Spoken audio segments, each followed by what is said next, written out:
নমস্কাৰ। অসম চৰকাৰৰ বিদ্যালয় শিক্ষা বিভাগৰ তৰফৰ পৰা প্ৰকাশিত বিদ্যালয়ৰ নিয়মাৱলী 2023ত দিয়া নিৰ্দেশনা অনুসৰি শিক্ষকসকলে পালন কৰিব লাগিব তেওঁলোকৰ নিজৰ শ্ৰেণীৰ দায়িত্ব। শ্ৰেণী শিক্ষক হিচাপে শিক্ষকজনৰ কি দায়িত্ব থাকিব সেই সম্পৰ্কে বিদ্যালয়ৰ নিয়মাৱলী 2023ৰ 12 নম্বৰ পৃষ্ঠাত উল্লেখ কৰা আছে। আপোনালোকে স্ক্ৰীনত 12 নম্বৰ পৃষ্ঠা দেখা পাইছে এতিয়া স্কুল ৰুল বুকৰ, আৰু তাৰ 14 নম্বৰ পইণ্টত উল্লেখ আছে যে শ্ৰেণী শিক্ষক, তাত উল্লেখ কৰিছে প্ৰধান শিক্ষক বা অধ্যক্ষই এটা শ্ৰেণীৰ বিভিন্ন ক্ৰিয়াকলাপসমূহৰ দায়িত্ব প্ৰদান কৰা শিক্ষকগৰাকীয়ে হৈছে শ্ৰেণী শিক্ষক।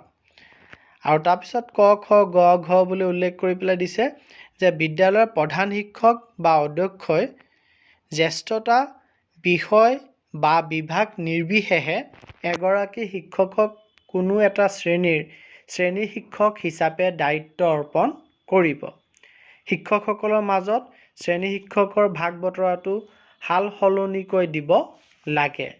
খ নম্বৰত উল্লেখ কৰিছে শ্ৰেণী শিক্ষকগৰাকীয়ে শ্ৰেণীটোৰ প্ৰত্যেকজন ছাত্ৰ ছাত্ৰীক সুবিধা প্ৰদান কৰিব। গ নম্বৰত উল্লেখ কৰিছে শ্ৰেণী শিক্ষকগৰাকী শ্ৰেণীটোৰ সকলো ক্ৰিয়াকলাপৰ পাঠ্যক্ৰমিক আৰু সহ পাঠ্যক্ৰমিক অৰ্থাৎ একাডেমিক আৰু ক স্কলাষ্টিক ক্ৰিয়াকলাপৰ বাবে দায়বদ্ধ হ'ব। ঘ নম্বৰত উল্লেখ কৰিছে শ্ৰেণী শিক্ষকগৰাকীয়ে প্ৰতিজন ছাত্ৰৰ উপস্থিতি, নিয়মানুৱৰ্তিতা, গৃহকাৰ্য আৰু অন্যান্য কামৰ পৰ্যবেক্ষণ কৰিব। ঙ নম্বৰত দিছে শৈক্ষিক দিনপঞ্জী অৰ্থাৎ একাডেমিক কেলেণ্ডাৰ অনুযায়ী শ্ৰেণী শিক্ষকে পাঠ শিক্ষণত ছাত্ৰ ছাত্ৰীসকলক পথ প্ৰদৰ্শন কৰিব। প্ৰথম ছত উল্লেখ কৰিছে শ্ৰেণী শিক্ষকে ছাত্ৰ ছাত্ৰীয়ে মানি চলিবলগীয়া নীতি নিয়ম, শিষ্টাচাৰ, আচৰণ, ব্যৱহাৰ ইত্যাদি মানি চলিছে নে নাই লক্ষ্য ৰাখিব। দ্বিতীয় ছত আছে ছাত্ৰ ছাত্ৰীৰ সুপ্ত প্ৰতিভা চিনাক্ত কৰিব আৰু বিকাশৰ বাবে পথ প্ৰদৰ্শন কৰিব লাগিব শ্ৰেণী শিক্ষকগৰাকীয়ে। তাৰ পাছত দিছে সহ পাঠ্যক্ৰমিক ক্ৰিয়াকলাপত যোগদান কৰিবলৈ ছাত্ৰ ছাত্ৰীসকলক উৎসাহিত কৰিব লাগিব শ্ৰেণী শিক্ষকে। তাৰ পাছৰ পইণ্টত দিছে শ্ৰেণী শিক্ষকে বিদ্যালয় কৰ্তৃপক্ষৰ লগত আলোচনা কৰি কেৰিয়াৰ গাইড আৰু কাউন্সিলিঙৰ বাবে কাৰ্যসূচী ল'ব যাতে ভৱিষ্যতে ছাত্ৰ ছাত্ৰীসকলে সাম্প্ৰতিক প্ৰচলিত আৰু সময়ৰ দাবী পূৰণ কৰিব পৰাকৈ নিজৰ কেৰিয়াৰ বাছি ল'বলৈ চিন্তা কৰিব পাৰে। তাৰ পিছৰ পইণ্টত দিছে শ্ৰেণী শিক্ষক সমালোচনামূলক চিন্তা ভাৱনা থকা মনোবৃত্তিৰ হ'ব লাগে আৰু ছাত্ৰ ছাত্ৰীৰ মাজত হোৱা বিবাদৰ গঠনমূলক সমাধান কৰিব পাৰিব লাগে। লগতে ছাত্ৰ ছাত্ৰীয়ে কৰা অপ্ৰত্যাশিত আচৰণৰ সন্মুখীন হৈ গঠনমূলক সমাধান কৰিব পাৰিব লাগে।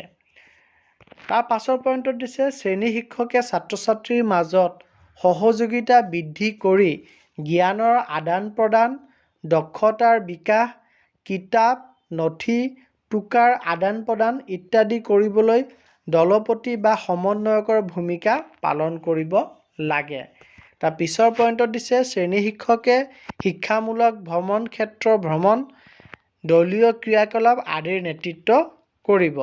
তাৰ পিছৰ পইণ্টত দিছে শ্ৰেণী শিক্ষকে বিদ্যালয়ৰ কৰ্তৃপক্ষৰ লগত আলোচনা কৰি সকলো ছাত্ৰ ছাত্ৰীৰ বাবে ওচৰৰ চৰকাৰী প্ৰাথমিক স্বাস্থ্য কেন্দ্ৰৰ সহযোগত বছৰত কমেও এবাৰ স্বাস্থ্য পৰীক্ষাৰ ব্যৱস্থা কৰিব।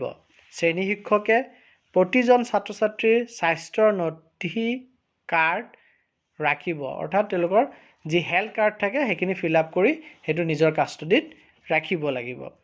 শেষৰ পইণ্টত দিছে শ্ৰেণী শিক্ষকে প্ৰতি মাহে শ্ৰেণীটোৰ আটাইতকৈ বেছি পাৰদৰ্শী ছাত্ৰ ছাত্ৰীৰ নাম ঘোষণা কৰিব লাগে। এইদৰে এজন শ্ৰেণী শিক্ষকৰ বহু দায়িত্ব থাকে, তাৰে কিছু দায়িত্ব আৰু কৰ্তব্যৰ বিষয়ে আমাৰ যি স্কুল ৰুল বুক প্ৰকাশ পাইছে, যোনটো আমি প্ৰতিগৰাকী শিক্ষকে মানি চলাটো আমাৰ দায়িত্ব আৰু কৰ্তব্যৰ ভিতৰত পৰে, তাতে উল্লেখ কৰিছে।